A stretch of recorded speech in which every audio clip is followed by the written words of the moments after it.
Here we go. Oh my god, frame rate. It just like messed up the frame rate. What is going on, everybody? This, of course, is Mr. Tony Stark, and I'm bringing you guys a brand new build and guide for Season 4, and I'm taking a look at the brand new champion, Vel Koz, the Eye of the Void. This champion just came out last week, and I'm already having a lot of fun playing him, and I figured since I'm having a lot of fun, and I think I have a pretty good grasp on a build for him right now as of, a week after he's out. I'm going to be going over his abilities and a build for you guys to hopefully help you out with this champ to get you started. Now, again, this build is for more of the players that need some help with the basic build, the basic laning, and the basic combos. The more advanced players are already going to have this stuff figured out as well. So let's get right into his ability. So Vel Koz's passive is called Organic Deconstruction. And for you guys that don't know already, he's an ability power main mid champion. I've seen him be played support for whatever reason, but mainly he's going to be played mid. He does have a higher difficulty, but that's mainly because his combos, you actually need to hit every single ability in that combo to really do a lot of damage. So back to his passive. His passive is called Organic Deconstruction. Basically, every time he hits an enemy or a minion with an ability, that deconstruction stacks, and after 3 abilities that hit, he will deal an additional bonus true damage. So the true damage will really help whenever he's bursting down an enemy. So once you get that passive popped up there, which is really, really easy to do with the combo, you can do a lot of damage quickly. His Q is going to be Plasma Fission, and that's going to be a bolt of plasma that shoots straight out and then actually splits and goes off in each direction, perpendicular from the first point of attack. Now, it's important to note that if it hits something on the way, it will explode and go outward, or you can also activate it again by hitting the Q the second time. So there's a couple different ways that you can use that. You can use it and let it hit the champion or the minion and then shoot out to the sides, or you can activate it yourself. You can also use it to angle. If you know anything about geometry, you can use it to angle your shots and send a little bit of a further range blast out by sending it to the side of the wave or something like that. Now, it's important to note that bolt, any of the 3 balls of plasma, actually do magic damage and slow the enemy. So Vel Koz is very heavy with his slows and knockups, and that's going to play into his build a little bit later. So going into his W, it's called the Void Rift, and it basically opens a rift in the map that deals an initial burst of damage and then explodes again for a second burst of damage. So it shoots straight out and then explodes up, and that actually is going to have a longer cast time, or not a longer cast time, a longer cooldown, but it actually stacks to 2 times. So you can throw those down twice in a very, very short manner of time.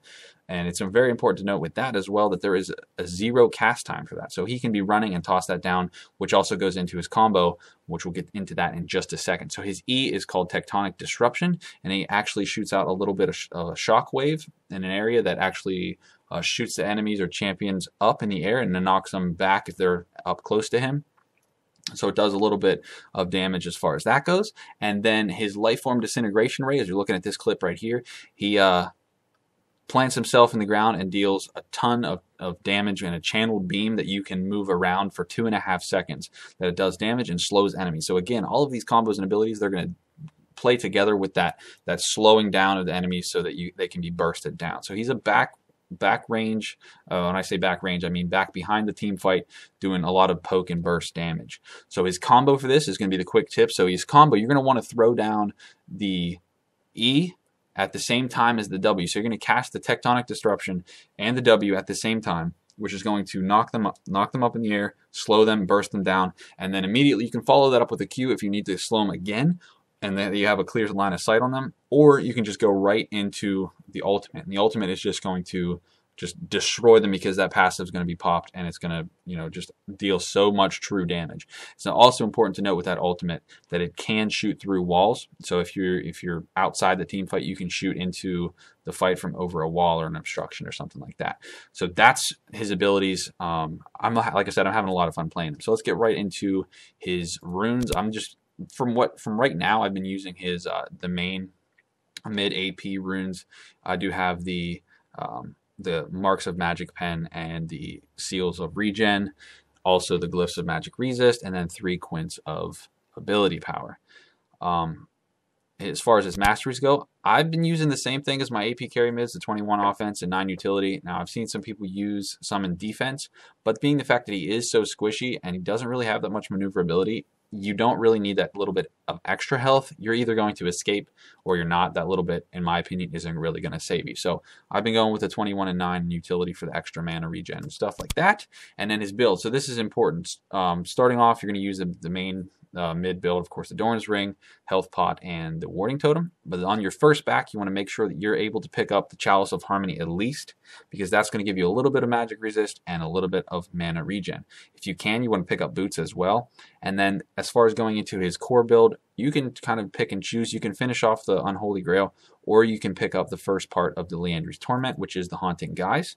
So you can pick up that if you can, and then finish off the Unholy Grail, or you can choose to finish off the Unholy Grail and then go from there.